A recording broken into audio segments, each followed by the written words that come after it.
प्रणाम। आज मैं विमल चंद्र काला आपको चौथी रहस्यमयी घटना का वर्णन सुनाऊंगा। ये वर्णन जो है ये हमारे पुराने जो गांव के लोग थे, पूजनीय थे हमारे, अब दिवंगत हो गए हैं, उनके मुख से सुना था मैंने। तो ये गौरी कुंड का रहस्य सुनिए। गौलक्ष पर्वत में व्यासी कह रहे हैं, स्कंद पुराण में उन्होंने इसका वर्णन किया कि जो यहाँ पर गौलक्ष पर्वत में गोब्रजेश नाम का ग्वाला था और उसकी जो गायें थी, उनका जो गोमूत्र इस धरती में रिश्ता रहता था, तो वो धारा बन के शिवालय समूह के नजदीक एक जल स्रोत के द्वारा बाहर निकलेगा। तो शिवजी गोब्रजेश को कह रहे हैं कि इसको प्राणी ये न समझे कि केवल जल है। ये जो भी यहाँ पर से गोमूत्र बन के धारा के रूप में वहां पर निकलेगा, इसका आचमन अगर एक आचमन भी कोई आदमी कर ले, कोई जीव कर ले, तो वो सीधे मेरे शिवलोक को जाएगा। अब ये तो है पुराण की बात। यहाँ पर गौरी कुंड का नाम दिया गया उस स्रोत को। तो एक दफे हमारे गांव की एक औरत, वो इसी गांव में रहती थी, उसका मैका सुमाड़ी में ही था और ससुराल थी खोला गांव में। वो अपने पति की मृत्यु के बाद तकरीबन 5-7 वर्ष के बाद, औलाद तो कोई थी नहीं, वो 5-7 वर्ष के बाद जब उसका पति खत्म हो गया तो अपने मायके में आ गई। अपने मायके में आई तो उसके यहाँ एक छोटा भाई था, उनका नाम था पातीराम काला। पातीराम काला श्रीनगर विश्वविद्यालय में लेक्चरर थे, बीएड के।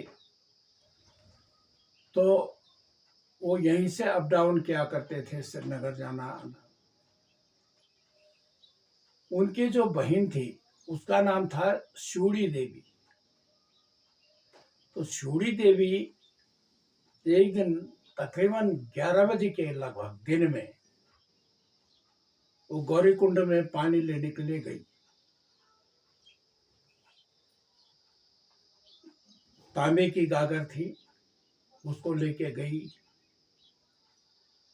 नियम ऐसा है हमारे इस गौरी कुंड का कि जो भी अंदर पानी लेने के लिए जाएगा वो अपने पाँव के जूते चप्पल बाहर उतार लेगा, अंदर नहीं ले जाता।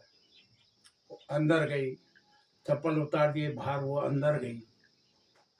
जैसे उसने एक लोटा पानी निकाला और अपने गागर को उसने उस लोटे के जल से साफ किया अंदर बाहर। जब उस गागर को वो डिप करने लग गई उस पानी में, कुंड में,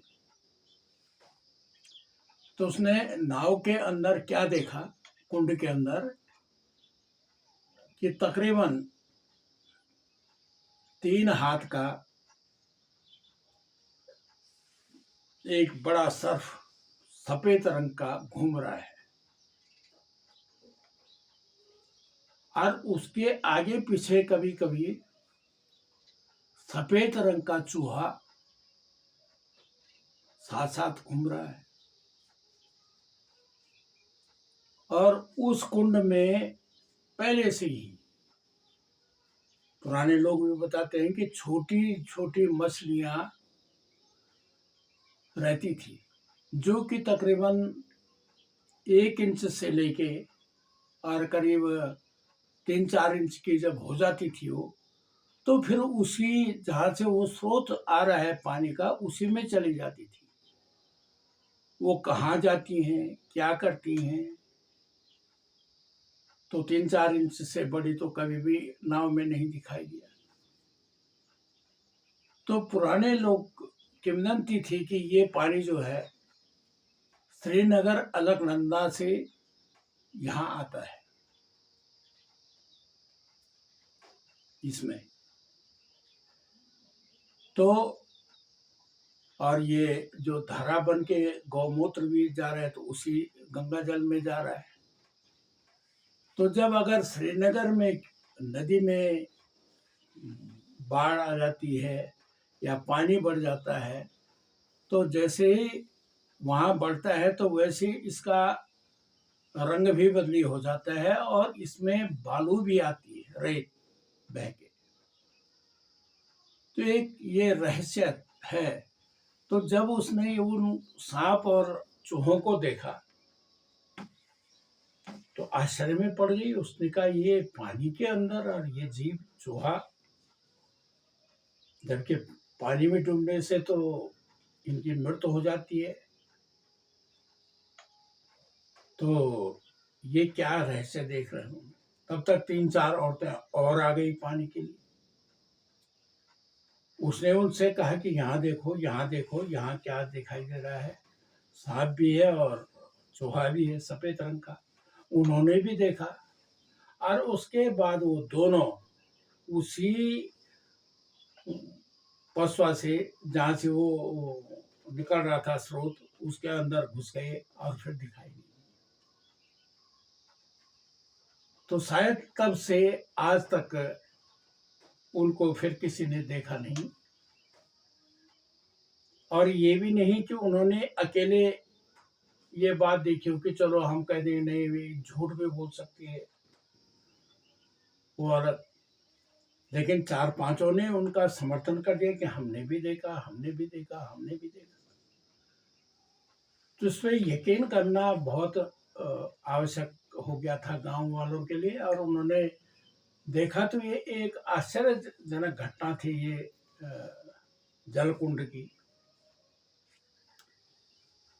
तो अब ये होता है कि भाई यहाँ पर शिव जी का वास है, गौलक्षेश्वर महादेव का। तो क्या उन्हीं के परिवार में, शिव जी के परिवार में, जो गणेश जी का वाहन चूहा था, क्या वो चूहा यही था?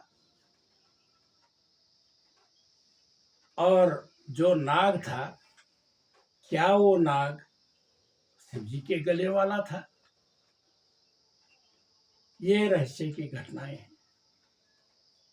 फिर अगले उसमें मैं आपको 5वीं रहस्यमयी घटना का जिक्र करूंगा। तब तक के लिए प्रणाम। खुश रहें, आबाद रहें और चिरंजीवी रहें। प्रणाम।